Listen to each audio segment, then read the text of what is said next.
बिस्मिल्लाहिर्रहमानिर्रहीम। अस्सलाम वालेकुम नाजरीन। चीन के सदर शी जिनपिंग के बारे में कहा जाता है कि ये दुनिया की मईशत को भेड़ बकरियों की तरह जिस तरफ उनका दिल चाहे हाँक सकते हैं।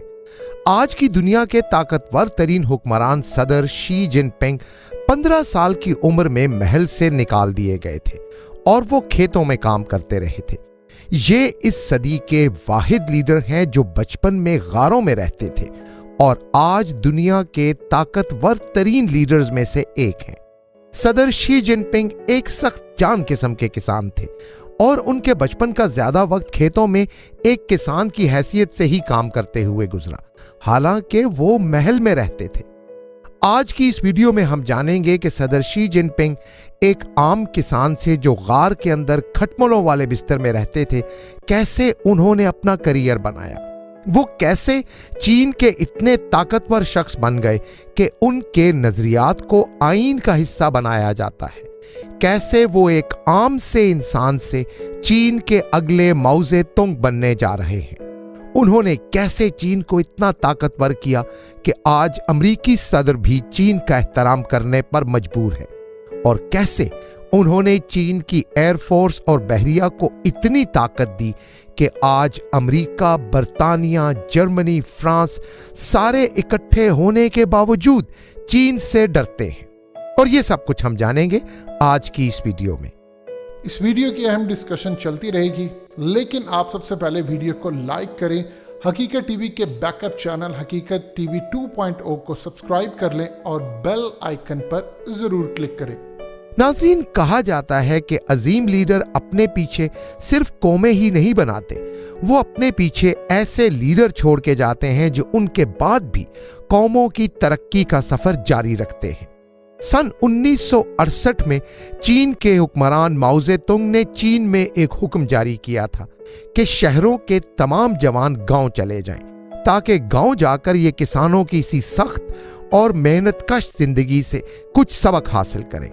माओ ज़ेडुंग चाहते थे कि नई चीनी नस्ल सख्त जान और मेहनतकश होने के अलावा हुनरमंद भी हो, इसलिए तमाम शहरों के जवान शहरों से निकालकर गांव को भेज दिए गए, जहां उन्हें गारों में रहना पड़ता था, सड़कें बनानी पड़ती थीं और खेतों में वो तमाम काम करने पड़ते थे जो किसान करते थे।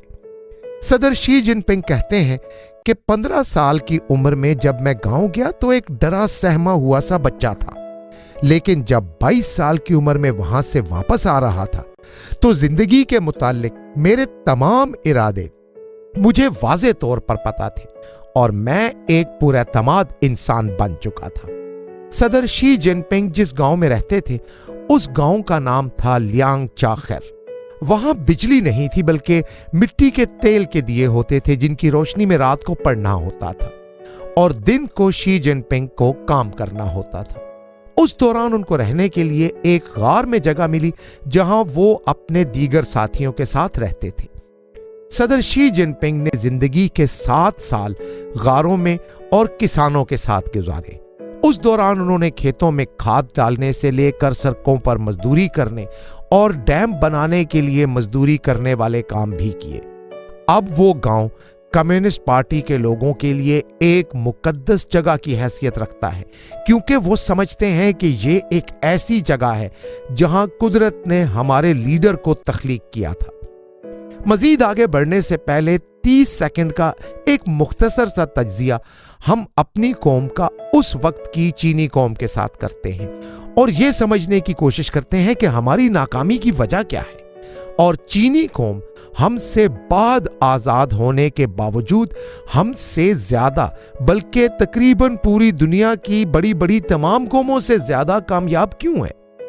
पहले आप अपने लीडरों का मुआवजा चीनी लीडर माओ ज़ेडुंग के साथ करें कि क्या कोई ऐसा लीडर हमारे पास भी है जो हमारी कौम को यह सिखाए कि मेहनत करने पर कोई शर्मिंदगी नहीं है। फिर आप अपना मुआवजा सदर शी जिनपिंग के साथ करें कि अगर आपको 15 साल की उम्र में शहर से निकालकर गांव भेज दिया जाए कि जाओ वहां की सख्त और मेहनतकशी वाली जिंदगी गुजारो और कुछ सीखो, तो क्या आप भी वहां से सदर शी जिनपिंग बनकर निकलते या 7 साल का अरसा कौम को गालियां देते देते गुजारते? यही फर्क है हमारी और चीनी कौम के दरमियान। सदर शी जिनपिंग कहते हैं कि वो गांव मेरा दिल है क्योंकि उस गांव ने मुझे वो बनाया जो मैं हूं।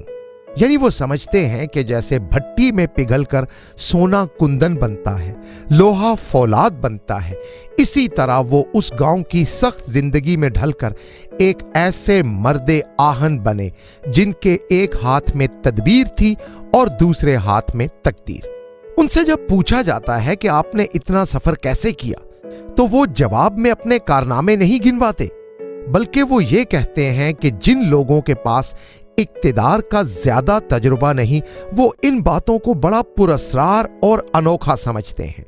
मैं इन बातों को सतही चीजों से बुलंद होकर देखता हूं क्योंकि मैं इक्तिदार को गहराई में समझता हूं।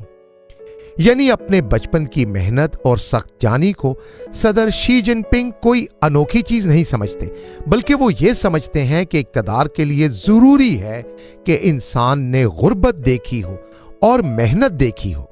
जिस गांव में सदर शी जिनपिंग की जिंदगी का ज्यादा अरसा गुजरा, वो माओइस्ट इनकलाबियों का गढ़ था। इनकलाबी लोगों में रहने की वजह से सदर शी के ख्यालात इनकलाबी हो गए और उनकी सोच भी दुनिया के बाकी लीडरों से ज्यादा इनकलाबी हो गई।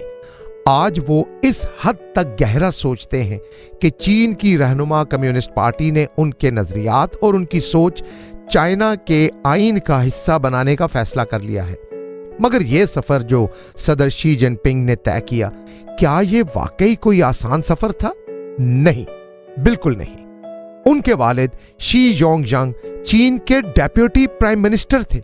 वो एक बहुत बड़े सियासी रहनुमा थे और माओ ज़ेतुंग की आर्मी में भी शामिल थे। सदर शी जिनपिंग के बचपन में उनके वालिद को तवील अरसा जेल में रहना पड़ा क्योंकि उनके वालिद ने माओ ज़ेतुंग की कुछ पॉलिसियों पर तनकीद की थी। ये वही दौर था जब माओ ज़ेतुंग के हुक्म पर चीन के शहरों से जवानों को निकालकर गांव में मेहनत मुशक्कत के लिए भेजा जाता था। ये सारा अरसा शी ने हालात से लड़ते हुए अकेले रहकर गुजारा, मगर हिम्मत नहीं हारी। उनके जवान होते होते उनके वालिद जेल से निकल चुके थे।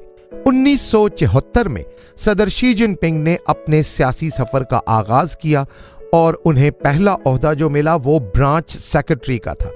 जैसे हमारे मुल्क में एक काउंसलर होता है ना, इसी तरह चीन में ब्रांच सेक्रेटरी का ओहदा होता है जो अमूमन निचली सतह का ओहदा समझा जाता है। वो काउंसलर के ओहदे से शुरू करके आगे बढ़ते बढ़ते सदारत तक जा पहुंचे। 1979 में ग्रेजुएशन मुकम्मल करने के बाद सदर शी जिनपिंग किंग ब्याओ के सेक्रेटरी मुकर्रर हुए। ब्याओ उस वक्त वजीर दिफा और नायब वजीर आजम थे। सदर शी जिनपिंग व्लादिमीर पुतिन की तरह इक्तदार के ऐवानों में इक्तदार वालों के करीब रहकर इक्तदार का मुशाहिदा करते रहे। 1982 में वो उस ओहदे को छोड़कर हीबाई सूबा में चीन की सेंट्रल पार्टी के डेप्यूटी सेक्रेटरी बन गए। फिर 1985 में वो पार्टी के डेप्यूटी सेक्रेटरी और सूबा श्यामन के मेयर बन गए। 87 में उन्होंने शादी कर ली और अपनी कामयाबी का सफर जारी रखते हुए वो 1995 में डिप्टी प्रोविंशियल सेक्रेटरी बने और 1999 में जब पाकिस्तान में मार्शल लॉ की सदाएं गूंज रही थीं, उस वक्त सदर शी जिनपिंग फौजियान के एक्टिंग गवर्नर बने और उस वक्त वो उस सूबे की सनत में इनकलाब ला रहे थे। हर जगह हर ओहदे पर ये अपना आप मनवाते रहे। चीन की कम्युनिस्ट पार्टी का एक उसूल है और वो ये है कि बेशक लीडर सोना ही क्यों ना हो, जब तक वो अपना आप साबित ना करे वो सोना नहीं। जब साबित कर ले, जब हालात की मुश्किलात से गुजर चुके, तो वो कुंदन बन जाए, तभी उसे ऊपर आने देना है, चाहे वो कितना ही ज़हीन क्यों ना हो। ये अपना आप साबित करते रहे और पार्टी उनको मुख्तलिफ ओहदों पर बिठाकर उनका इम्तिहान लेती रही। इसके बाद शी जियांग के गवर्नर और पार्टी सेक्रेटरी बने। सन 2003 में, 2007 में फिर उन्हें चीन की सेंट्रल पार्टी के उन 9 अरकान में से एक रुकन मुंतखब कर लिया गया जो कि चीन की इस्टेब्लिशमेंट और हुकूमत में रीढ़ की हड्डी का रोल अदा करते हैं। ये पार्टी के अंदर हाईएस्ट रूलिंग बॉडी होती है। आप यूं समझ लें कि इस 9 रुकनी पार्टी काबीना में हर बंदा सदर शी जिनपिंग के लेवल का होता है। 2008 में उन्हें चीन का वाइस प्रेसिडेंट बना दिया गया। सन 2010 में ये सेंट्रल मिलिट्री कमीशन के चेयरमैन बने, जो कि चीनी एस्टैब्लिशमेंट का एक इंतहाई अहम ओहदा होता है और सदर बनने के लिए इस ओहदे पर रहना जरूरी होता है। नवंबर 2012 में वो पार्टी के जनरल सेक्रेटरी बने और अपने मौजूदा ओहदे पर भी उनका दोबारा इंतखाब हुआ और फिर 14 मार्च सन 2013 को उन्हें चीन का सदर मुंतखब कर लिया गया। यानी चीन का ज़हीन तरीन दिमाग सदर शी जिनपिंग मुसलसल 46 साल तक मेहनत करता है, फिर कहीं जाके उसे चीन का सदर बनाया जाता है। नाजरीन, ये चीन है, पाकिस्तान तो नहीं कि जिसके सर पर हाथ रख दिया जाए वही सदर या वजीर आजम बन जाए।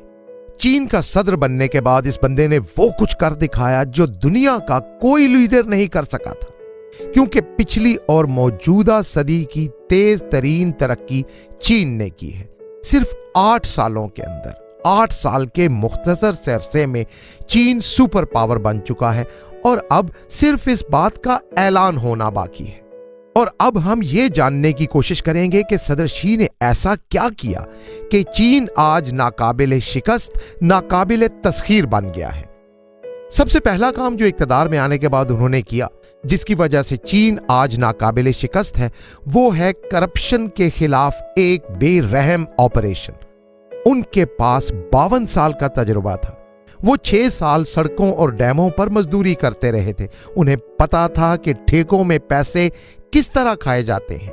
वो 42 साल पार्टी में मेहनत करके ऊपर आए थे और उन्हें पता था कि पार्टी के अंदर और मुल्क में करप्शन कहां कहां और किस किस तरह की जाती है। लिहाजा उन्होंने इक़्तिदार में आने के बाद कहा, चाहे शेर हो या मक्खी हो, जो भी हो, करप्शन करे तो मार दो। यानी ये नहीं देखना कि कोई कितना ताकतवर है, ये नहीं देखना कि कोई मुल्क के लिए कितना जरूरी है, ये नहीं देखना कि कोई पार्टी के लिए या दिफा के लिए कितना जरूरी है। बस जो भी बंदा करप्शन में मुलव्विस हो उसे खत्म कर दो, उसका नामो निशान मिटा दो। उसने करप्शन को नए मानी दिए। उसने कहा, यह करप्शन नहीं है कि तुम चीन को पैसों से नुकसान पहुंचाओ, करप्शन यह भी है कि तुम कोई ऐसा काम भी करो जिससे चीन को नुकसान पहुंचे। उसके बाद उन्होंने अपनी बात पर जबरदस्त अमल कराया और 1.402 अरब की आबादी वाले दुनिया के सबसे बड़े मुल्क को 1 से 1.5 साल में सीधा करके रख दिया।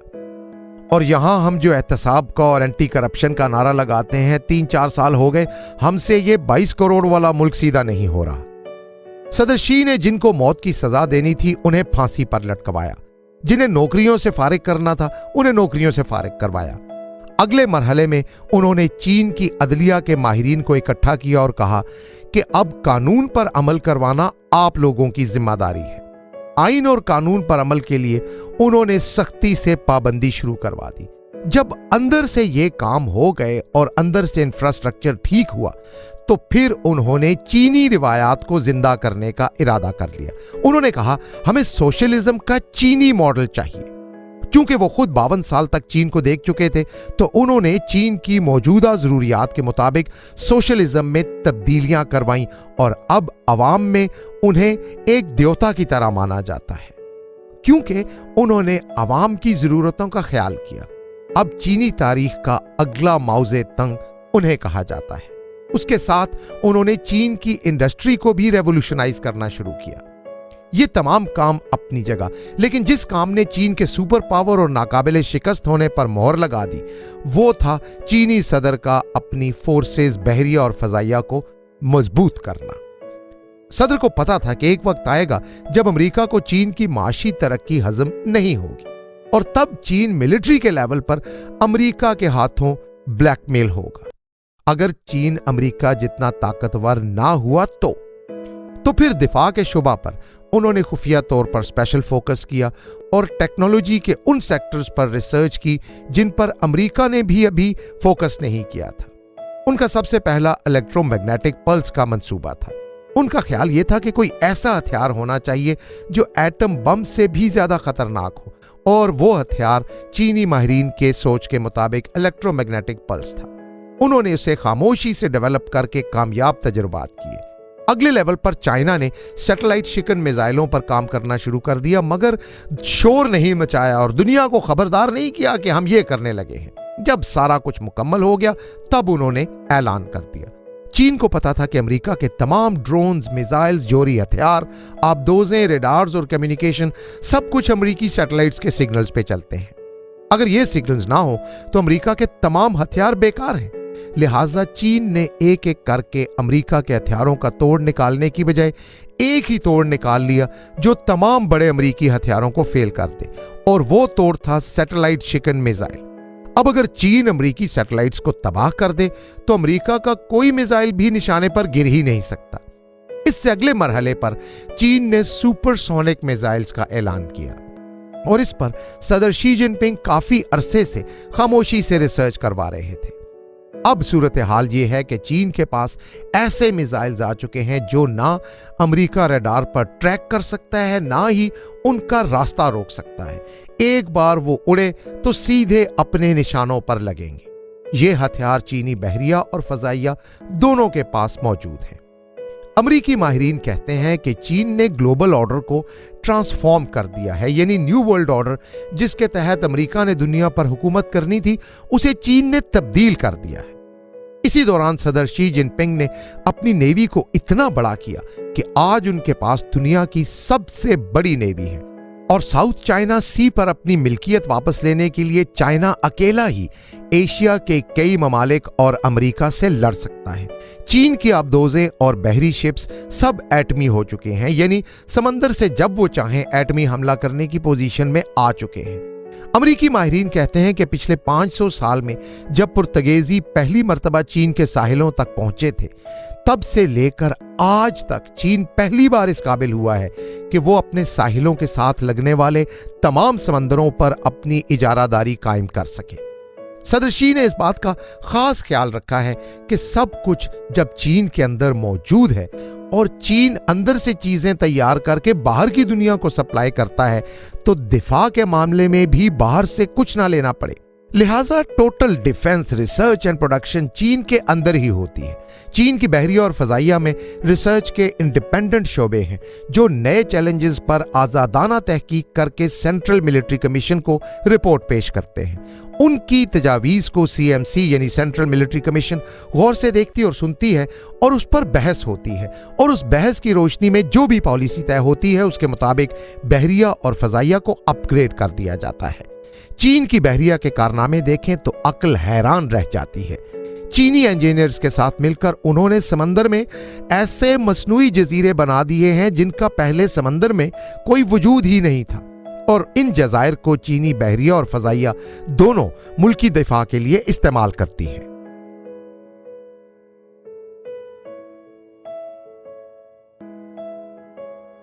हकीकत टीवी के बैकअप चैनल हकीकत टीवी 2.0 को सब्सक्राइब करना मत भूलिए। वीडियो को लाइक करें, शेयर करें और कमेंट सेक्शन में अपनी राय का इजहार जरूर करें।